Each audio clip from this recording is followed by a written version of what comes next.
నమస్తే, welcome to spotlight.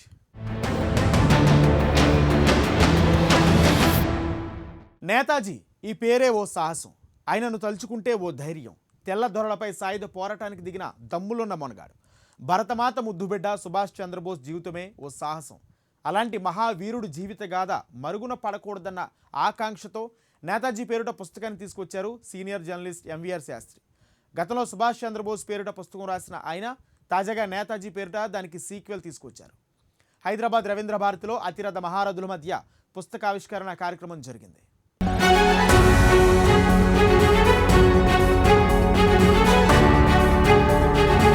స్వాతంత్ర ఉద్యమంలో నేతాజీ సుభాష్ చంద్రబోస్ గురించి, ఆయన పోరాటం గురించి ప్రత్యేకంగా చెప్పక్కర్లేదు.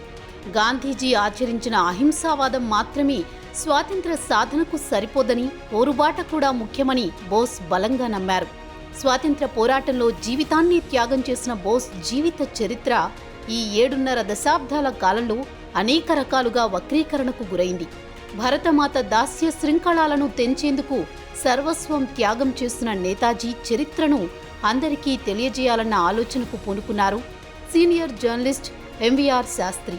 అనుకున్నది ఆలస్యం. తాను శోధించిన అనేక సాక్ష్యాధారాలతో నేతాజీ పేరిట పుస్తకాన్ని తీసుకొచ్చారు.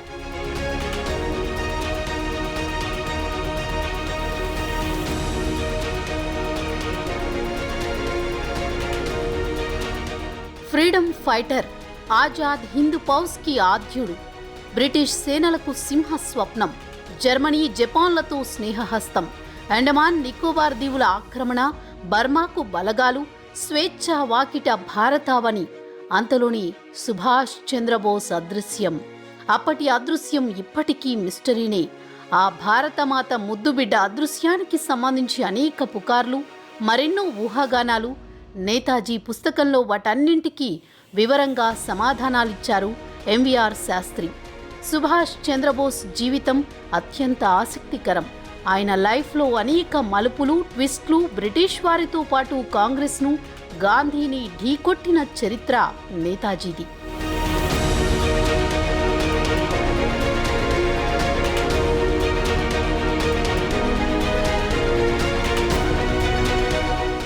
అది రెండో ప్రపంచ యుద్ధం జరుగుతున్న కాలం.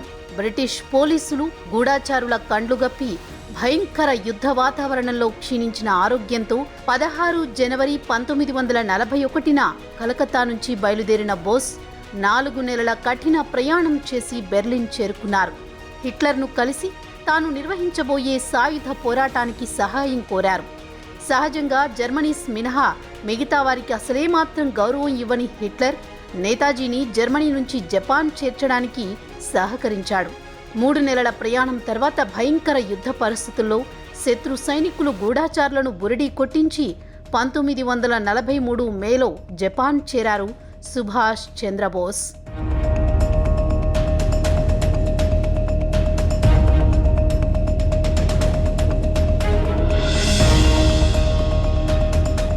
పదమూడు 13,000 మంది సైనికులతో ఇండియన్ నేషనల్ ఆర్మీకి అధినాయకుడు అయ్యారు.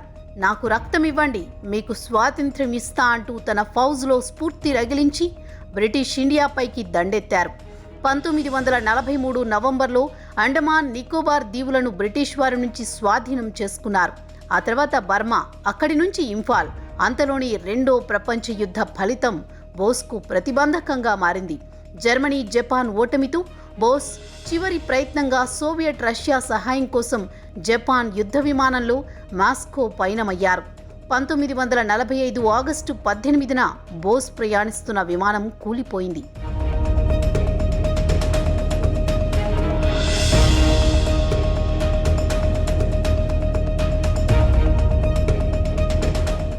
అయితే ఆ ప్రమాదంలో బోస్ మరణించారా? ప్రాణాలతో బయటపడ్డారా? మారువేషంలో ఉన్నారా? గుమ్నామీ బాబా ఆయనేనా?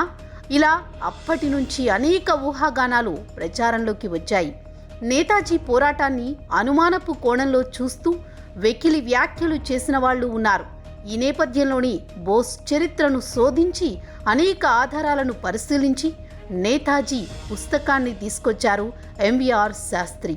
తాజాగా హైదరాబాద్ రవీంద్ర భారతి ఆడిటోరియంలో అట్టహాసంగా నేతాజీ పుస్తకావిష్కరణ కార్యక్రమం జరిగింది.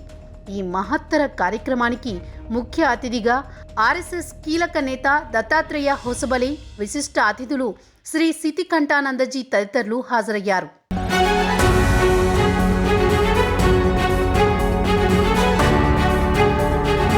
కొన్ని సంఘటనలు కళ్ళ ముందు జరుగుతున్నా వాటిని వాస్తవాలుగా ఒప్పుకోవడానికి అంగీకరించకుండా కొన్ని సంకోచాలు మన మనసును ఆధీనంలో తీసుకుంటాయి. కొందరు కొన్ని నిజాలను వెలికి తీసినా వాటిని అబద్ధంగానే ప్రజల మనస్సులో ముద్రించడానికి కొన్ని శక్తులు పనిచేస్తుంటాయి. దేశం కోసం కుటుంబాన్ని, బంధాలను వదిలేసుకున్నాడు సుభాష్ చంద్రబోస్. అలాంటి వీరుడు బాహ్య ప్రపంచంలోకి రావడానికి భయపడ్డారంటే నమ్మగలవా? దేశం కోసం వీరోచిత పోరాటం చేసిన యోధుడు తప్పించుకుపోవడానికి ప్రమాద నాటకం ఆడాడంటే వాస్తవం అనుకోగలమా? మరి ఏది నిజం, ఏది అబద్ధం తెలుసుకోవాలంటే సమగ్ర ఆధారాలతో కూడిన నేతాజీ పుస్తకం చదవాల్సిందే అంటున్నారు పుస్తకావిష్కరణకు విచ్చేసిన ప్రముఖులు. ఎందుకు అసలు ఎవరు ఎంవీఆర్ శాస్త్రి? ఎందుకు స్వతంత్ర చరిత్రను తవ్వి తీస్తున్నారు?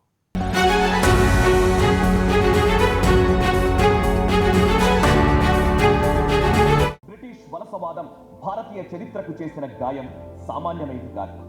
అబద్ధాన్ని నిజమని నమ్మించేందుకు పాశ్చాత్య చరిత్ర పరిశీలనా పద్ధతులను ప్రాతిపదికగా చేసుకుని ఈ నేల నిజమైన ఇతిహాసాన్ని మరుగున పరిచింది.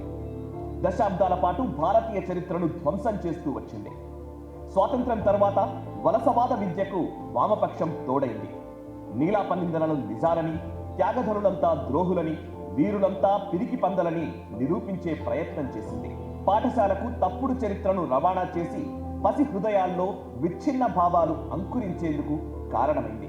ఇలాంటి అగమ్య గోచర స్థితిలో ఎంవీఆర్ శాస్త్రి అనే ఓ సాహసికుడు నడుం బిగించి అన్ని దాడులకు సిద్ధపడి భారతీయ చరిత్ర పరిశోధనా రంగంలోకి దూకారు. జాతీయవాద దృష్టికోణంతో చరిత్ర రచనకు సిద్ధమయ్యారు. అత్యంత క్లిష్టమైన పరిశోధనతో, ఆధారాలతో కూడిన వాస్తవాల సేకరణ కోసం శ్రమించారు. అధ్యయనం, పరిశోధన చారిత్రక ఆధారాల సేకరణతో సరిపోదు. జాతీయవాదులు దూరలేని దుర్గమారణ్యంగా మారిన ప్రచురణ కోసం ఏళ్ల తరబడి కృషి చేశారు. 1857 స్వాతంత్ర్యం గురించి, మనం మరిచిన మహాయుద్ధం, ఆంధ్రుల కథ, అసలు మహాత్ముడు, భగత్ సింగ్, ఇది చరిత్ర, ఐలయ్య పైత్యం, కశ్మీర్ కథ, మన చదువులు, మన మహాత్ముడు, మనుధర్మం, సెక్యులరిజం, సుభాష్ చంద్రబోస్, విప్లవ వీరుడు, ఏది చరిత్ర లాంటి చారిత్రక గ్రంథాలను భరత జాతికి అందించారు. వారు తెలుగువారు కావడం, తెలుగు పత్రికా రంగంలో సుదీర్ఘకాలంగా ఉండడం మనందరి అదృష్టం. ఎంవీఆర్ శాస్త్రి గారి ప్రతి పుస్తకం నిస్తేజంతో నిండిన యువ హృదయాల్లో పెను విస్ఫోటన. నిద్రావస్థలో ఉన్న సమాజాన్ని మేల్కొలిపే శంఖారావం. దేశ విచ్ఛిన్నకర శక్తుల పాలిట మేధో యుద్ధం. సనాతన ధర్మ పరిరక్షకులకు అభయహస్తం. కుండబద్దలు కొట్టినట్లు వాస్తవాలు మాత్రమే చెబుతాను, అది కూడా ఆధార సహితంగా వివరిస్తాను అన్న నియమంతో నిక్కచ్చిగా నిలబడి ఒకటి కాదు, రెండు కాదు, సుమారు 4 దశాబ్దాల పాటు పాత్రికేయ వృత్తిలో కొనసాగడం సాధారణమైన విషయం కాదు. అది కూడా భావజాలాల సంఘర్షణతో ఉక్కిరిబిక్కిరవుతున్న తెలుగు జాతిలో దశాబ్దాలుగా పేరుకుపోయిన మకిలిని తన రచనలతో కడిగేసిన శాస్త్రి గారు జాతీయవాద శిఖరం. కాంగ్రెస్ పుట్టుక విషయంలో బ్రిటిష్ వారి కుట్రను ప్రస్తావించిన, స్వాతంత్ర్యానంతరం ఆ పార్టీ పతనమైన తీరుని వివరించిన, మహాత్ముడుగా చెప్పబడుతున్న గాంధీ ఒక విలన్ అని ప్రకటించిన, నెహ్రూ లోపభూయిష్ట నిర్ణయాలను నిర్ద్వంద్వంగా తూర్పారబట్టిన ఎంవీఆర్ శాస్త్రి గారి నుంచి వచ్చే ప్రతి మాట పెను సంచలనం సృష్టిస్తుంది. పుస్తకావిష్కరణ సభలో రచయిత ఎంవీఆర్ శాస్త్రి ఉద్వేగభరితంగా ప్రసంగించారు. తాను చాలా పుస్తకాలు రాశానని, అయితే నేతాజీ పుస్తకం మాత్రం తనని ప్రభావితం చేసిందన్నారు. ఇక పుస్తకావిష్కరణ కార్యక్రమానికి దత్తాత్రేయ హొసబలేను పిలవడానికి గల కారణాన్ని సభాముఖంగా వివరించారు. దేశం కోసం, ధర్మం కోసం పాటుపడుతున్న ఏకైక సంస్థ ఆర్ఎస్ఎస్ అని దత్తాత్రేయ హొసబలే చేతుల మీదుగానే నేతాజీ పుస్తకావిష్కరణ జరగాలని భావించినట్లు చెప్పుకొచ్చారు. మన మేధావుల్లో పేరు తెచ్చుకోవాలి అని అంటే, నేను పుస్తకం అందులో నేతాజీ గురించి కనుక పుస్తకం రాస్తే అసలు పొరపాటును కూడా ఆహ్వానించకూడని మనిషి దత్తాత్రేయ హొసబలే గారు. ఎందుకంటే ఈ కాలంలో ఉన్న మేధావుల దృష్టిలో సుభాష్ చంద్రబోస్ అనే ఆయనేమో సెక్యులరు, సెక్యులర్కి వ్యతిరేకమైనదంతానేమో హిందువులకి, ధర్మానికి సంబంధించినంతా వ్యతిరేకము అని ఒకటి రూఢి చేశారు ఈ కాలంలో ఉన్న పనికి మాలిన లెఫ్టిస్ట్ భావపక్ష మేధావులు అందరూ కలిసి. అంటే మామూలుగా అయితే అన్నీ మనం స్ట్రైట్గా చూస్తే ఒకటి కనబడుతుంది, వంకరగా చూస్తే ఇంకో రకంగా కనబడుతుంది. వంకరగానే చూడటానికి అలవాటు పడుతుంది మేధావి లోకం. ప్రజలు కాదు, ప్రజలు బాగానే ఉన్నారు, మేధావులు.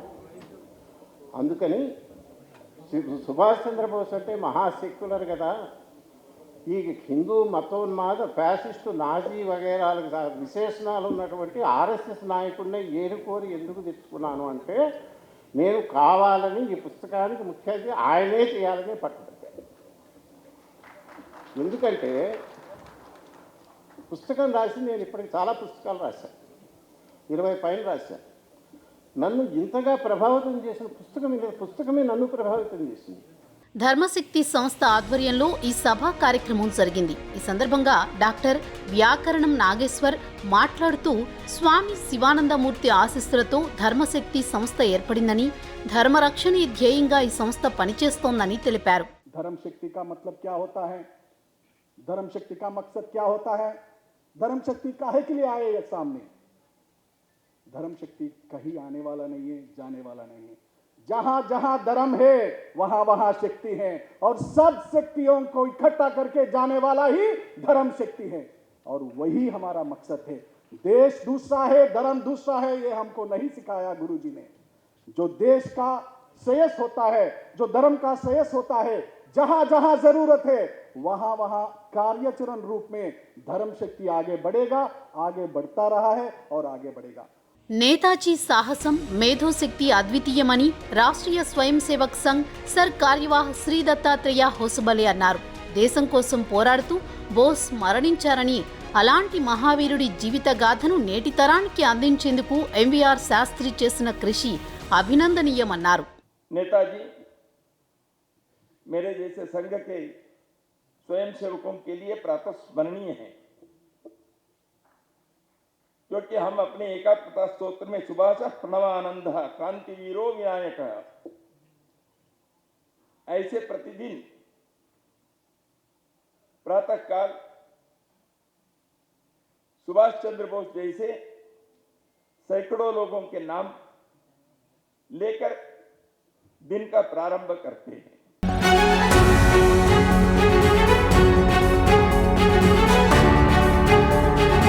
మనిషిని మనసును ఆక్రమించేసే శక్తి పుస్తకాలకు ఉంటుందంటారు. ఎందరో గొప్ప రచయితలు, మేధావులు చాలా పుస్తకాలను రాశారు.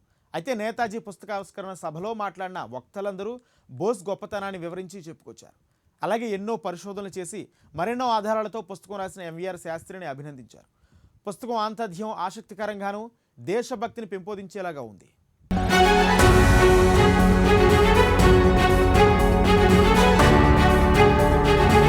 దత్తాత్రేయ హోసబలే మాట్లాడుతూ నేతాజీ పుస్తకావిష్కరణ కార్యక్రమంలో పాల్గొనడం గర్వంగా ఉందన్నారు.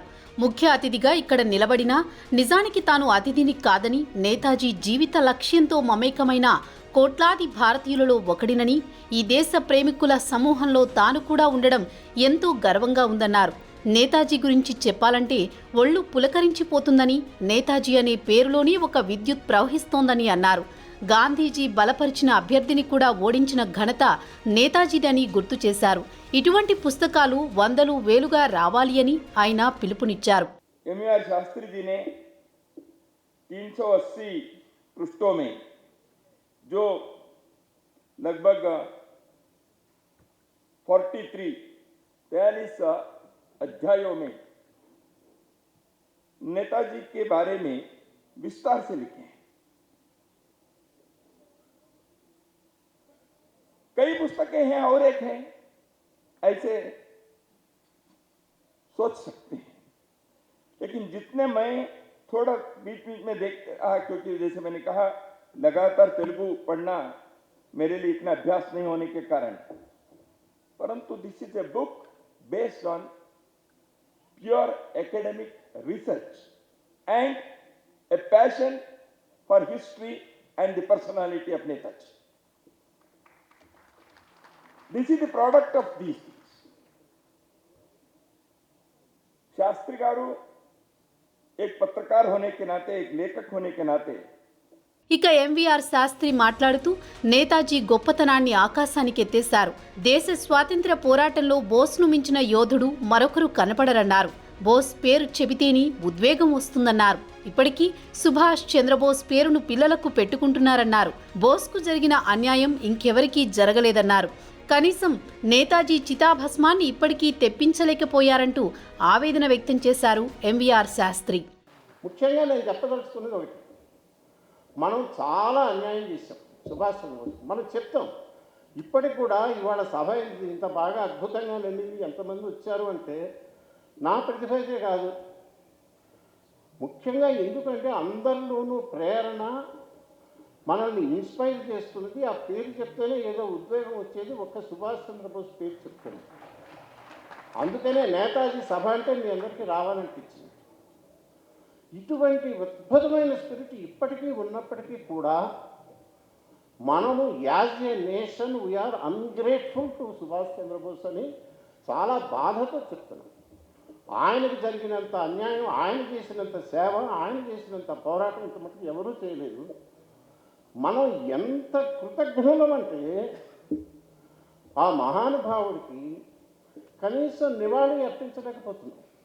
1945 ఆగస్టు 18న ఆయన విమాన ప్రమాదంలో మరణించాడు అన్నది 100కి 100 పాళ్ళు. సూర్యుడు తూర్పున ఉదయిస్తాడు అన్నది ఎంత సత్యమో ఇది అంత సత్యం. ఈ మాట ఇప్పటికీ ఎన్నో కమిషన్లు వేశారు. షానవాజ్ కమిటీ అని వచ్చింది 1956. గవర్నమెంట్ ఆఫ్ ఇండియాయే అపాయింట్ చేసింది. వాళ్ళు ఏం చెప్పారు, సుభాష్ చంద్రబోస్ అనే నాయకుడు విమాన ప్రమాదంలో ఆయన మరణించాడు అని చెప్పారు. అది వెంటనే అప్పుడున్నటువంటి జవహర్లాల్ నెహ్రూ అనే ఆ ప్రభుత్వానికి కనీస బాధ్యత, కొంచెం దేశం పట్ల మమకారం, ఇంగిత జ్ఞానం కనుక ఉంటే విమాన ప్రమాదంలో మరణించాడని తెలిసిన తర్వాత అది అయిపోయిన మర్నాడు ఆయనకు అంత్యక్రియలు చేశారు, చితాభస్మాన్ని తీసుకొచ్చారు. జపాన్లో రెంకోజీ టెంపుల్ అని టోక్యోలో ఓ చోట పడి ఉన్నాయి.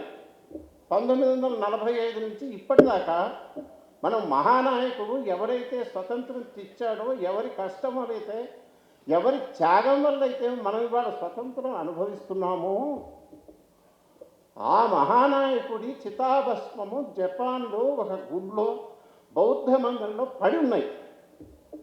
మనందరికీ సిగ్గుచేటు కాదు. ప్రభుత్వానికి ఏమాత్రమైన ఇంగిత జ్ఞానం ఉంటే 1956లో షానవాజ్ కమిటీ చెప్పినప్పుడే అది తీసుకొచ్చి సగౌరవంగా మహానుభావ అని ఆయనకి శ్రద్ధాంజలి ఘటించాల్సింది. రామకృష్ణ మఠం సితికంఠానంద స్వామి మాట్లాడుతూ తమ జీవితాలను సమిధలుగా మార్చుకుని దేశానికి స్వాతంత్ర్యం తీసుకొచ్చిన మహావీరులకు స్వాతంత్ర అనంతరం సరైన గుర్తింపు ఇవ్వడం జరగలేదన్నారు. నేతాజీ అసమాన ప్రతిభ, వీరత్వం, దేశభక్తిని ఎప్పటికీ గుర్తుపెట్టుకోవాలన్నారు. అలాగే ఇప్పుడే ఎంవీఆర్ శాస్త్రి గారు ఈ పుస్తకాన్ని రాయాల్సిన అవసరం ఎందుకు ఏర్పడిందో తెలియజేశారు. అందరూ పుస్తకాన్ని చదవండి, స్ఫూర్తిని పొందండి. దత్తాత్రేయజీ చెప్పినట్లు కొద్దిమంది మహావీరులకి స్వాతంత్ర సమరంలో పాల్గొని వాళ్ళ జీవితాన్ని సమిధలుగా అర్పించినటువంటి మహానాయకులకి స్వాతంత్రం వచ్చిన తర్వాత సరైనటువంటి గుర్తింపు ఇవ్వటం జరగలేదు. వారన్నట్టు నేతాజీ పేరు చెప్పగానే యువతలో ఒక స్ఫూర్తి, ఒక ప్రేరణ కలుగుతాయి. ఆయన యొక్క సాహసం, ఆయన తెగువ, ఆయన ధైర్యం, ఆయన అసామాన్య దేశభక్తి అవి మనం ఎప్పటికీ కూడా గుర్తుపెట్టుకోవాలి. ప్రజ్ఞాభారతి చైర్మన్, పద్మశ్రీ అవార్డు గ్రహీత త్రిపురనేని హనుమాన్ చౌదరి మాట్లాడుతూ దేశానికి మొట్టమొదటి ప్రధాని జవహర్లాల్ నెహ్రూ కాదు, నేతాజీ సుభాష్ చంద్రబోస్ అన్నారు. సనాతన ధర్మాన్ని కొన్ని శక్తులు విచ్ఛిన్నం చేస్తున్నాయన్నారు. దేశం కోసం ధర్మ పోరాటం చేస్తోన్న ఎంవీఆర్ శాస్త్రిని అభినందిస్తున్నామన్నారు. తర్వాత సుభాష్ చంద్రబోస్ గారి గురించి చాలా విషయాలు రాశారు, ఎంతో శోధించారు, ఎన్నో పుస్తకాలు చదివారు శాస్త్రి గారు. అవన్నీ కూడా ఆటోలో నేను చాలా చదివినవి ఉన్నవి. అన్ని విషయాల గురించి కూడా నేను చెప్పాల్సిన అవసరం లేదు, కొన్ని విషయాలు మాత్రం చెప్పదలుచుకున్నాను అనమాట. మనందరం కూడా భారతదేశానికి ప్రధానమంత్రి ఎవరు అని చెప్తే మీ అందరికీ కూడా విన్నపం, జవహర్లాల్ నెహ్రూ కాదు సుభాష్ చంద్రబోస్ ప్రధానమంత్రి అని చెప్పండి. భారతదేశంలో ఏ భాగం స్వతంత్రానికి నోచుకున్నది ముందు 47 సంవత్సరానికి ముందు మాత్రమే నేర్చుకున్నది ఎవరు ఏ భాగము అంటే అండమాన్ నికోబార్ ఐలాండ్స్. దాన్ని జపాన్ వాళ్ళు వశపరుచుకున్న తర్వాత సుభాష్ చంద్రబోస్ గారికి ఇచ్చేసి మీ దేశం ఇది, మీరు దీన్ని పాలించుకోండి అని చెప్పారనమాట అండి. కాబట్టి భారతదేశానికి ప్రధానమంత్రి సుభాష్ చంద్రబోసు. పాట్నా హైకోర్టు విశ్రాంత న్యాయమూర్తి జస్టిస్ ఎల్ నరసింహారెడ్డి మాట్లాడుతూ, నేతాజీ పుస్తక రచనకు పూనుకున్న ఎంవీఆర్ శాస్త్రికి అభినందనలు తెలుపుతున్నామన్నారు. ఒక చరిత్రకారుడు కూడా ఇంత లోతైన పరిశోధన చేయలేరన్నారు. శాస్త్రి రాసిన పుస్తకాలన్నింటినీ చూస్తే దేశ చరిత్రను ప్రతిబింబించేలా ఉంటాయన్నారు. మొట్టమొదటగా శ్రీ శాస్త్రి గారికి అభినందనలు తెలుపుతున్నాను. ఒక చరిత్రకారుడు కూడా ఇంత లోతైన పరిశోధనలు చేస్తారని అనుకోను. చరిత్రకారులకు ఉన్న అడ్వాంటేజ్ ఏంటంటే, ఒకసారి చరిత్రకారుడుగా ముద్రపడిందంటే వారు ఏం రాసినా చరిత్ర అవుతుంది. శాస్త్రి గారు వారు రాసిన అన్నింటినీ కూడా తప్పుగా రుజువు చేసి, తను ఈ పుస్తకం కోసం దాదాపు 35 పుస్తకాలు కన్సల్ట్ చేసి ఇంకెన్నో విషయాలను వేరే సోర్సెస్ నుంచి క్రోడీకరించి ఈ పుస్తకాన్ని మనకు అందించినారు. అది వారి తపన అంటే ఈ ఒక్క పుస్తకం గారు వేరే పుస్తకాలను చూస్తే భారతదేశం ఇంత గొప్ప చరిత్ర, ఇంత గొప్ప సంస్కృతి సంపద కలిగిన దాన్ని ఎందుకు పనికిరాని దానిగా చూపించి, సరే ఆంగ్లేయులు అంటే వాళ్ళ దుష్టబుద్ధితో చేసినారు అది, కానీ స్వాతంత్రం తర్వాత మన వాళ్ళు ఈ రకంగా చేయడం అన్నది వారు జీర్ణించుకోలేకపోయినారు. వారిలాగా చాలామంది ఉన్నారు. ఇంకా ఇంటర్నేషనల్ ఆర్మీని స్థాపించిన నేతాజీ తనను ఇబ్బందులు పెట్టిన గాంధీ, నెహ్రూ పేర్లను ఆర్మీకి పెట్టుకుని గొప్ప మనసు చాటారని అన్నారు నరసింహారెడ్డి. అయినప్పటికీ గాంధీ, నెహ్రూలు నేతాజీ పట్ల భిన్నంగా వ్యవహరించారని అన్నారు. వారి మధ్య వ్యత్యాసం అర్థం చేసుకోవచ్చన్నారు. తెలిసిన విషయాలు చూస్తే విభేదాలు ఉన్నా కానీ ఆయన ఇండియన్ నేషనల్ ఆర్మీ స్థాపించి ఒక రెజిమెంట్ పేరు గాంధీ రెజిమెంట్, ఇంకో రెజిమెంట్ పేరు నెహ్రూ రెజిమెంట్, ఝాన్సీ రెజిమెంట్ అట్లా పెట్టుకొని ఆయన విశాల హృదయాన్ని ఒకవైపు దేశాన్ని రక్షించుకోవడానికి, దేశాన్ని విదేశీ హస్తాల నుంచి విముక్తి చేయడానికి పాటుతూనే తన నుండి విభేదాలున్న నాయకులను కూడా ఆ రకంగా ఆదరించినారు. ఇక్కడ చూస్తే గాంధీ మహాత్ముడేమో పట్టాభి సీతారామయ్య ఓడిపోతే నేను ఓడిపోయినట్టు, అంటే సుభాష్ చంద్రబోస్ని ఓడించాలి అన్న, అయినా కానీ ఆయన ఓడిపోలేదు. నెహ్రూ గారేమో అక్కడ జపనీస్ ఫ్లైట్ క్రాష్ అయింది అని తెలియగానే ఆయనకు ఇంకొక వార్త కూడా ఏముందో ఎవరన్నంటే, ఆయన ఆ ఫ్లైట్ క్రాష్ అయిందో కాదో కానీ అక్కడి నుంచి సుభాష్ చంద్రబోస్ రష్యాకు అందులో పోతున్నాడని ఆదుర్దాతోని, అప్పటికి కూడా స్వాతంత్రం రాలేదు, ఆయన లీడర్ కాదు, కానీ క్లిమెంట్ యాట్లీకి ఉత్తరం రాస్తాడు, చూడండి యువర్ వార్ క్రిమినల్ అంటే యుద్ధ నేరస్తుడు సుభాష్ చంద్రబోస్, ఆయన రష్యాకు ఎంటర్ అవుతున్నాడు, ఆయన మీరు తొందరగా డీల్ చేయకపోతే మాత్రం చాలా ఇబ్బంది అవుతుందని. అది వాళ్లకున్న వ్యత్యాసం. యావత్ భారతావనిలో బ్రిటిష్ వారు నిరంతరం భయపడింది నేతాజీ గురించే. గూఢచర్యం చేసింది ఆయన మీదే. దొంగ కేసులు వేసి మోసపూరితంగా బోస్ను నిర్బంధించి జైలు పాలు చేసి ఆయనకు చెడ్డ పేరు తేవాలని ఆనాటి బ్రిటిష్ వారు ఎంతగా ప్రయత్నించినా భూమిని చీల్చుకు వచ్చే వెదురు ముక్కలాగా పెద్ద వృక్షమై ఎందరో దేశభక్తులకు ఆదర్శంగా నిలిచారు నేతాజీ. మాతృభూమి దాస్య శృంఖలాలను తుత్తునియలను చేసిన వీర ఖడ్గం నేతాజీ. నేతాజీ వల్లనే ఇండియన్ నేషనల్ ఆర్మీ పోరాటం వల్లనే, వారి విజయాల వల్లనే బ్రిటిష్ వారి వెన్ను వణికి స్వాతంత్ర్య ప్రకటన చేశారన్నది నిర్వివాదాంశం. అలాంటి వీరుడి జీవితాన్ని వక్రీకరించిన వారికి నేతాజీ పుస్తకం ఓ చెంపపెట్టు అని ఖచ్చితంగా చెప్పొచ్చు.